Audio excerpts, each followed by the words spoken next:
യോജിച്ച ജീവിത പങ്കാളിയെ കിട്ടിയില്ലെങ്കിൽ സിംഗിളായി തുടരുന്നത് തന്നെയാണ് നല്ലതെന്ന് ഐശ്വര്യ ലക്ഷ്മി.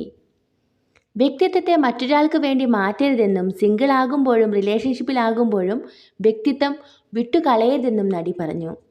ഗൃഹലക്ഷ്മിയുമായുള്ള അഭിമുഖത്തിൽ സംസാരിക്കുകയായിരുന്നു താരം. മറ്റുള്ളവരുടെ കൈകളിലല്ല.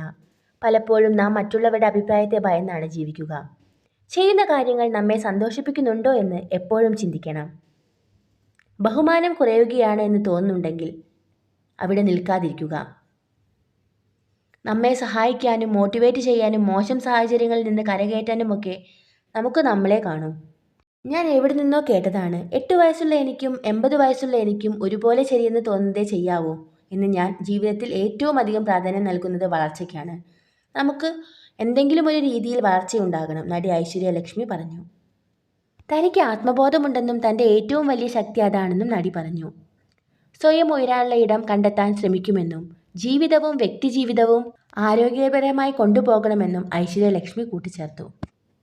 ഇന്ത്യയിലെ മികച്ച നടിമാരിൽ ഒരാളാണ് ഐശ്വര്യ ലക്ഷ്മി. മോഡലിംഗ് രംഗത്തു നിന്നും സിനിമയിലെത്തിയ ഐശ്വര്യ ലക്ഷ്മി വളരെ പെട്ടെന്ന് മലയാള സിനിമയുടെ മുൻനിര നായികമാരിൽ ഒരാളായി. മായാനദി, വരത്തൻ എന്നീ ചിത്രങ്ങളിൽ കരിയറിലെ ബ്രേക്ക് ത്രൂ ആയതിനു ശേഷം തമിഴിലും സജീവമായി നിലനിൽക്കുകയാണ് ഐശ്വര്യ ലക്ഷ്മി. തമിഴ്, തെലുങ്ക് സിനിമകളിൽ സജീവമാകുന്ന താരത്തിൻ്റെ ഒടുവിൽ പുറത്തിറങ്ങിയ മലയാള ചിത്രം ഹലോ മമ്മിയാണ്. സമീപകാലത്ത് മലയാളത്തിൽ ചെയ്ത കിങ് ഓഫ് കോത്തയുൾപ്പെടെയുള്ള ഐശ്വര്യയുടെ സിനിമകൾ ബോക്സ് ഓഫീസിൽ പരാജയമായിരുന്നു. സൂര്യ നായകനാവുന്ന മാമനാണ് താരത്തിൻ്റെതായ ഒടുവിൽ പുറത്തിറങ്ങിയ ചിത്രം.